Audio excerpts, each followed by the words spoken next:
Welcome back for a brand new episode of Let's Talk. We've had a bit of a break. I was out of the country having all kinds of fun, but I am back and ready to dive into some more local sports. As always, I'm your host, Chad Landers. Now, usually I have a rant all prepared for you, but today I'm saving all my thoughts for the end of the show. So we will circle back to that in just a bit, but let's keep the show rolling. Our first guest is from what else? Yeah, you guessed it, the Gridiron. What can I say? They're really easy to get, those coaches there on the football field.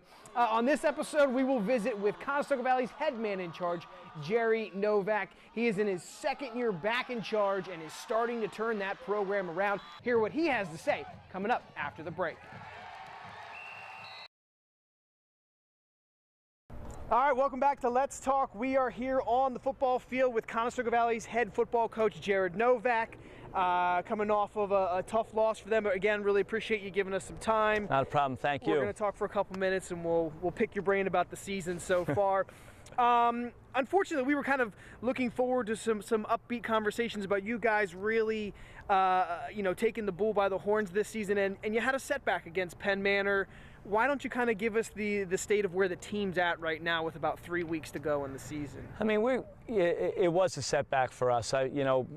Not only being homecoming, but the fact of the matter is that, coming into this game, I felt like offensively we were starting to click and things were going really well. The passing game was going very well.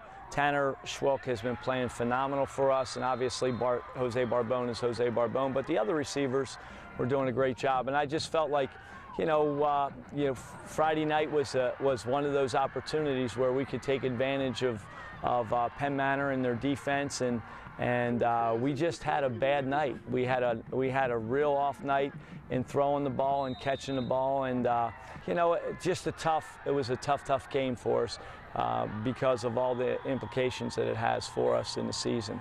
Yeah, I mean, we talked to you preseason, and I think a lot of what you were saying is you guys needed to learn how to win, kind of get that inside of you.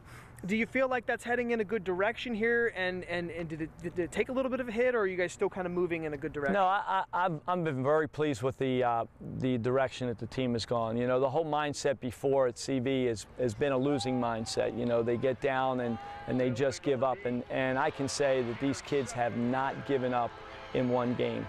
Last week we had a tough game against Lebanon.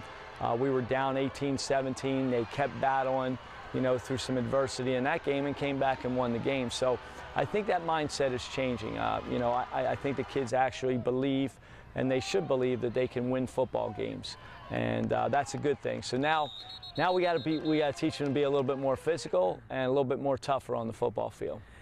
Right, and you guys have had some overtime games too, so that certainly has tested your team, which is a good thing. Yeah. You've got 3 games left, and they're 3 pretty big tests. And I would say you'd have to win the majority of those to have a shot at getting into the playoffs. So, what's the feeling and the mindset as you have these 3 pretty big games, and your season hangs in the balance? Yeah, I talked a lot to the kids about districts, and if anyone brings the idea of districts up to you, just tell them that you don't want to talk about it, because really, district playoffs are going to happen only if you take care of your own business. We have to win on Friday night. We have to play Hempfield. We have to play them here. We've got to beat them, and if we beat them, then we've got to go out the next week and win the next game, and so on. So all we can do is take care of our business, and that's what we're trying to do. Hempfield's a good football team, and but I think we're a good football team, and so I think we can match up athletically with them. Can we stop their running game? That's going to be a big key. Yeah. If we can stop their running game. If we can put points on the board, I think that's the key to the game, is for us to get ahead. Could be a bit of a shootout. You guys are known to put some points on the board as well. Just so if people at home are wondering, it is, as you mentioned, Hempfield, then Warwick, then Wilson. So obviously some food for thought for everybody tuning in with us there. How about let's talk about your quarterback, Tanner Schwilk, because he's got to be a pleasant surprise for you this season. I know you've known you have him, but for him to come out in his senior season and throw the ball so well and just be a very good leader in his only really varsity starting year, that's got to make you feel good as a coach. Tell us how that's been this season. Tanner's been phenomenal. Ever since last year ended, he and I have spent a tremendous amount of time in the gym, outside throwing the football. And he will even tell you that a lot of the things that we did were repetitive over and over, and he was bored by it, but the fact of the matter is that now on Friday nights when he goes out to play, he's doing those things on the field, which has made him into a better player. You know, he had the opportunity to stand on the sidelines for the last few years behind Grant Stoltzfus, got to analyze the things that he did well and didn't do well, and has really done a great job of going out there and learning from those, and has turned into a great passing quarterback for us. Yeah, does it feel, you know, like you wish you had one more year with this guy? Oh, definitely. I mean, you know, the shame of the fact is that he only has this one opportunity, this 1 year.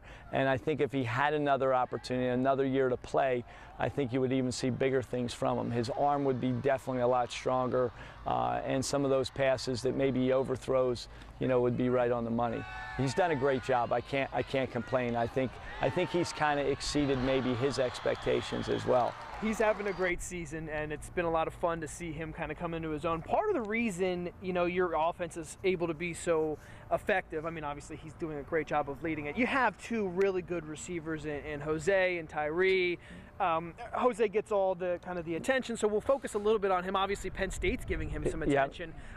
He started off the season really hot and just kind of showed all those abilities that he has. Can you kind of break it down for everybody? What exactly does he bring, and why is he able to be so multifaceted out there on the football field? I mean, he's so dynamic. You know, a kid, he runs a 4.37 40. He can jump out of the building, and he does a great job of running routes and catching the ball. I mean, he's kind of fearless in the sense that he's going to go over the middle of the field. He knows he's going to go over the middle of the field and catches the ball. So his route running has given him the opportunity to catch balls. Tanner's put the ball in places that, as a receiver, you might pull your hands back and say, I'm not going to catch that. But Jose has worked hard in the offseason, getting stronger in the weight room and working on his catching ability, and he just brings all that to the table.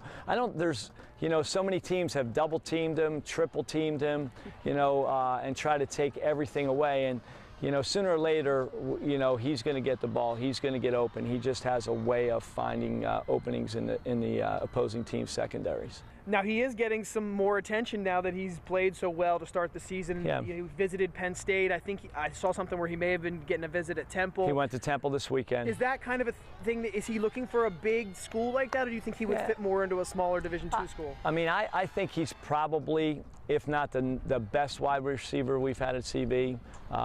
He might be second. Corey Jones, who went to Penn State, was a pretty dynamic receiver.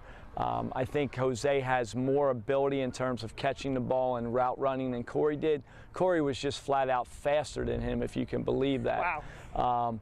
And that's the big difference. So Jose, I really think he's a top 20 kid, but I'm not giving the scholarships away, so I can't determine. Notre Dame has expressed some interest. Ooh. We sent some information out to Notre Dame, and you know, hopefully, I'm hoping that Pitt is also one of those schools that might be interested in him. But wherever he goes, he is going to be a game changer and a program. He's a great kid. He's a great program kid. You got to love him. I was just going to say that too. Very nice guy, very quiet, at least in our experience. Mm-hmm. And yeah, we look forward to seeing where he goes, and certainly hope he makes a good choice there. Yep.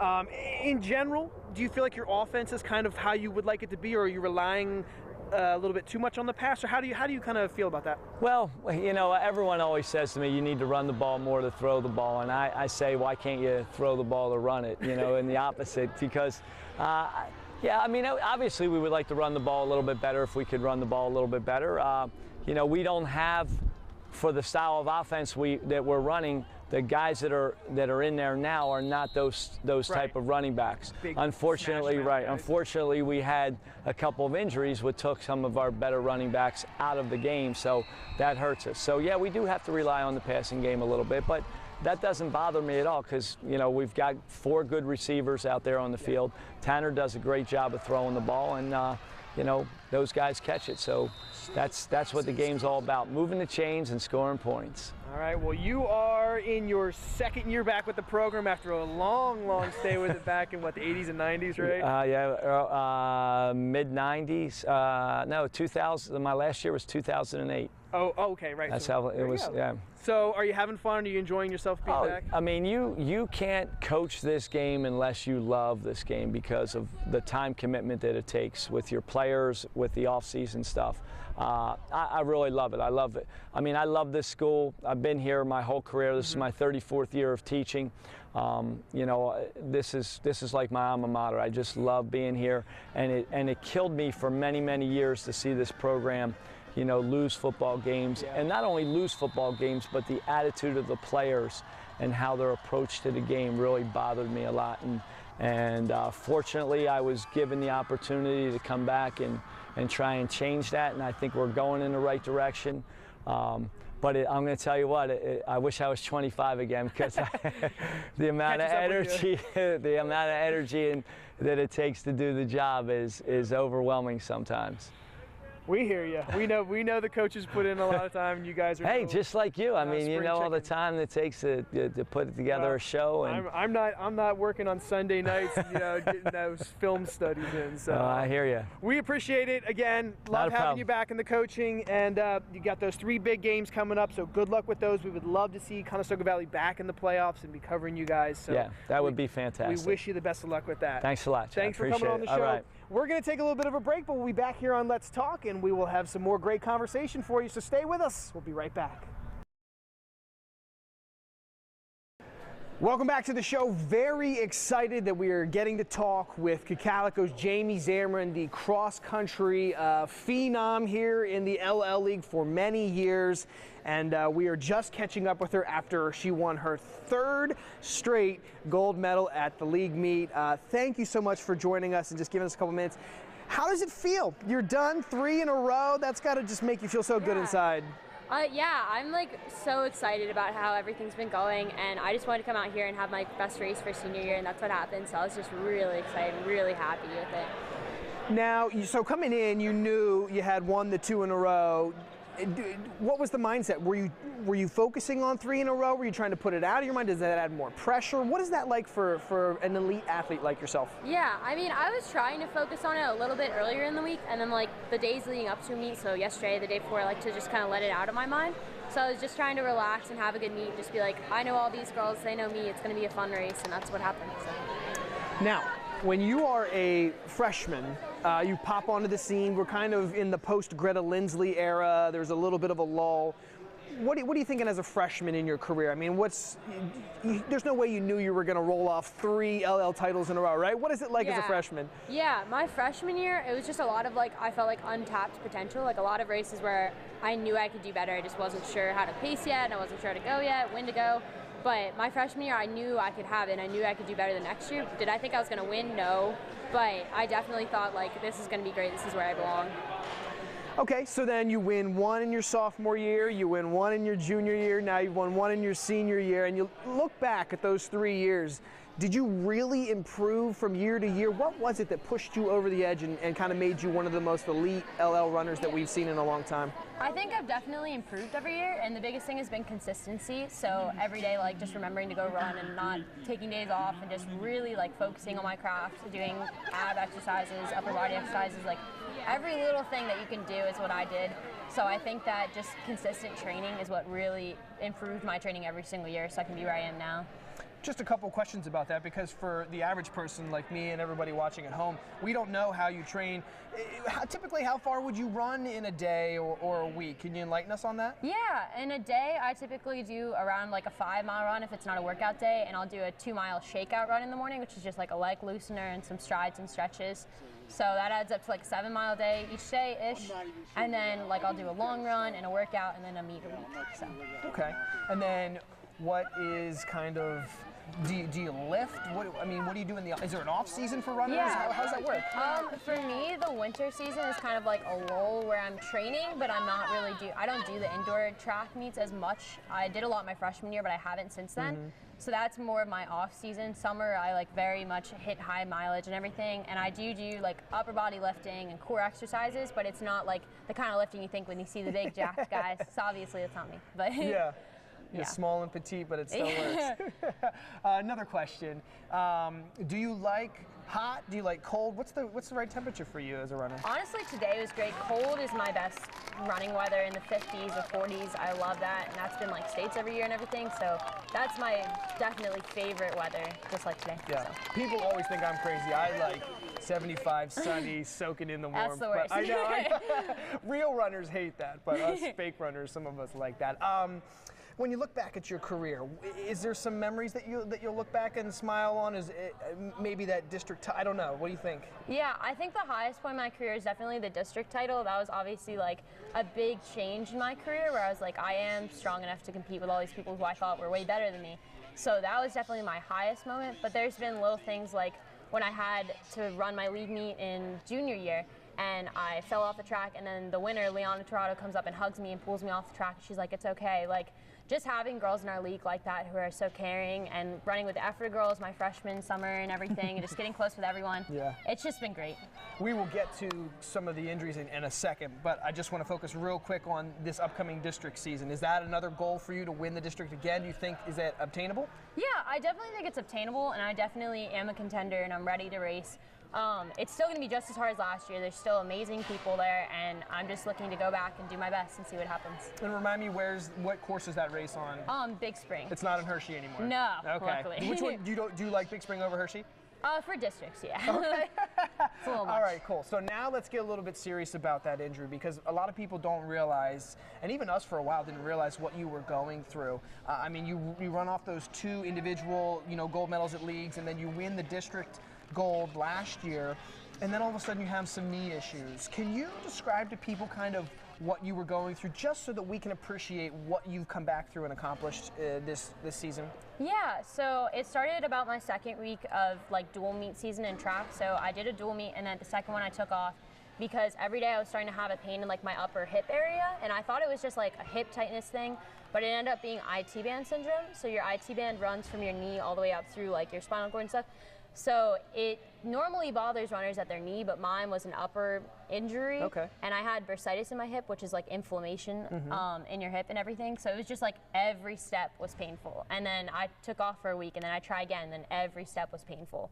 So it was just kind of learning to like take off, to let that handle itself, because it was really just having to take off and do physical therapy and everything, and then just coming back and trying it again. Okay, so what I'm getting is it was rest and physical therapy that really helped you. Yeah. And just a point of reference for everybody, this was back last spring, right, in the track season. Yep. And then summer, were you starting to feel better? When did you start to feel about, maybe you thought 80, 90%, and that you were really on the way back? Yeah, the end of June, I'd say I was getting pretty strong, because I started running at the end of May again from my injury. So I went to a summer camp all summer in Colorado at a running camp, and that really helped me regain confidence running with like best runners across the nation and Nice. everything. So that definitely helped a lot. And that was when I started to feel like I'm okay, I can do it again. Cool. All right, so now as we go forward, you've got districts coming up, and then hopefully states, and then college. Yeah. Are you going to run in college? Is there thoughts of that? Can you fill us in? Yeah, I actually have 3 official visits coming up the next 2 weeks. Yeah. So my top school right now is Northeastern University. Okay. And then I'm also considering East Carolina University and Lehigh University. Oh, Lehigh is good. Yeah. So I'm extremely excited. And I'm not really sure where we'll end up right now, but I'll probably know soon, so it's really exciting. Awesome. Well, again, we really appreciate you coming and talking with us. We love just kind of finding out what you've gone through and what you've overcome, and I'm sure everybody in Cocalico is really proud of what you've been able to do. And yeah, good luck in districts and hopefully in states. We will see you. Thank you so much. Thank you so much. Again, really congratulations on what you're able to accomplish. 3 in a row for Jamie Zamrin.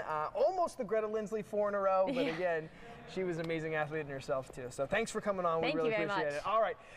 Just joined now by Jamie Zamrin. We will step aside, take a break, and when we come back, more Let's Talk here on BRC 11. Welcome back to Let's Talk. We are in the final segment here, and this is my chance to talk with you about some of the major topics going on around the Lancaster County sports scene. So let's have a little bit of a chat here. And I'm going to say something that we almost never get to say. Let's give some props to Millersville football. Yeah, I know, it's mind-blowing, but the Marauders are on a roll, and that doesn't happen very often. The Ville has gone through some struggles over the past decade, it kind of feels like, and they typically only win 1 or 2 games a year, which has cast a dark cloud over the program, but maybe they are turning the corner, and maybe this program is finally starting to get some momentum that can really change their fortunes in the PSAC conference. They just beat Lock Haven 34-21 on homecoming weekend. It marks 2 wins in a row after they shut out East Stroudsburg 12-0 the week before. Now, their defense is looking solid, and their offense can score some points, putting up an average of 23 points per game. And in that win over Lock Haven that I mentioned, they put up 408 yards of total offense, and it is great to see Manheim Central grad Tony Staviri having some success at quarterback for the black and gold. He tossed 2 touchdowns in that win and racked up 253 yards through the air, and not to mention he added 41 on the ground. Earlier in the year, Lampeter Strasburg grad Colin Bear Shank picked up a win for the Ville with 4 passing touchdowns, so maybe getting a bunch of quality LL guys on the roster is the key. Whatever it is, it's great to see all of Coach Breitbach's hard work starting to pay off. There are just 4 games left in the Millersville season, and conceivably they could win 2 more, so we will just have to wait and see. Lots more football to talk about. We are cruising towards the end of the high school football season. Only about 3 games left on everyone's schedule, and the playoff picture is starting to take shape. But so are the section title races, and it's basically a 2-team race in Section 1. Wilson and Manheim Township are head and shoulders above everyone else, and they are undefeated in the section. They face each other in Week 8 for essentially the section title. Wilson hasn't lost a Section 1 game since 2007, which, by the way, was to Manheim Township. Now, back at the beginning of the year, I, like some of my compadres in the media, picked the Blue Streaks to be the team to knock off Wilson's impressive winning streak, and that theory will be put to the test. The winner of that game will eventually hoist the trophy, in my opinion, and only Hempfield really has a say in the remaining outcomes there. But all 3 of those teams, as I just mentioned there, they should make the 6A District 3 playoffs. In Section 2, we all knew it would come down to Manheim Central and Cocalico. They split the title last year, but the Barons got payback with their Week 5 victory over the Eagles, putting Central out in front. Now, both teams are loaded with talent on both sides of the ball, offense, defense. And unless Central slips up here, they will hold that trophy all alone this year. Now, Solanco does have a say in this race. They have a high-powered offense. They've had some really tough games. They play both Manheim and Cocalico down the stretch here. Also keep an eye on Cedar Crest. They are a dark horse in all of this. In the 5A District 3 playoffs, looks like the Barons, Eagles, Falcons, maybe even E-Town will represent the LL in the postseason. Of course, they all have to take their best shot at defending champ Harrisburg, which is a tall task even for the best teams in the state. So before we move on, let's just take a quick look at the LL power rankings as they currently stand. At number 5, and again, this is more my power rankings, let's put Cedar Crest right there, having a great season in Section 2 and in the District 3 race. Logan Horn is a good quarterback. They've got some talent to make some noise, so keep an eye on them. Number 4. Now, I'm going to put Cocalico here. They aren't too far off from number 2, to really be honest with you. Really like the Eagles. Think their offense is a force to be reckoned with. They always give teams trouble in the District 3 playoffs. It never fails because those other teams aren't familiar with that Veer offense. So I could conceivably see the Eagles in the District 3 championship game if everything falls perfect for them. And then I have a 2-way tie for number 2 in the rankings, between Manheim Township and Wilson, which is why I can't bring myself to put Cocalico ahead of them. But the Blue Streaks and Bulldogs are certainly powerhouses this season, despite an early slump for those Wilson Bulldogs. These squads are dangerous, they're tough, and whoever wins the grudge match that I just talked about in Week 8 gets my number 2 spot, and the other one falls right below to number 3. So that means the Manheim Central Barons claim the number 1 spot, and deservedly so, right? Despite losing an all-state quarterback in Cody Kegerais to graduation, they have come right back to the lead of the pack with sophomore sensation Evan Simon under center. He's led them to the top-scoring offense in the LL League, along with an undefeated record and the number 2 spot in the district. Manheim also has that defense cranking out hits on the opponents, giving up only 11 points per game to the other team. Barons look good, and I'm not sure they'll falter anytime soon. One last thing to talk about before we go, a huge congratulations to first-year Lancaster Barnstormers manager Ross Peoples in his first season in charge. He led the Stormers to the best record in the Atlantic League, or at least a share of it with Bridgeport, as well as almost sending a dozen of his players back to affiliated baseball. And for all of that success, Peoples was named Atlantic League Manager of the Year, which is an accolade well deserved by Ross. He's always been good to News 11 Sports here, and we say congrats and obviously good luck next season. That will do it for all my thoughts here on the show. Thanks for indulging me, of course, and listening to everything I had to say. As always, if you have a topic that you'd like me to cover at some point in the future, feel free to tweet me at News 11 Sports. But for now, that's our show. Thanks for tuning in to another episode. Let's Talk. I'm your host, Chad Landers, and I'm sure we will have more to talk about next time.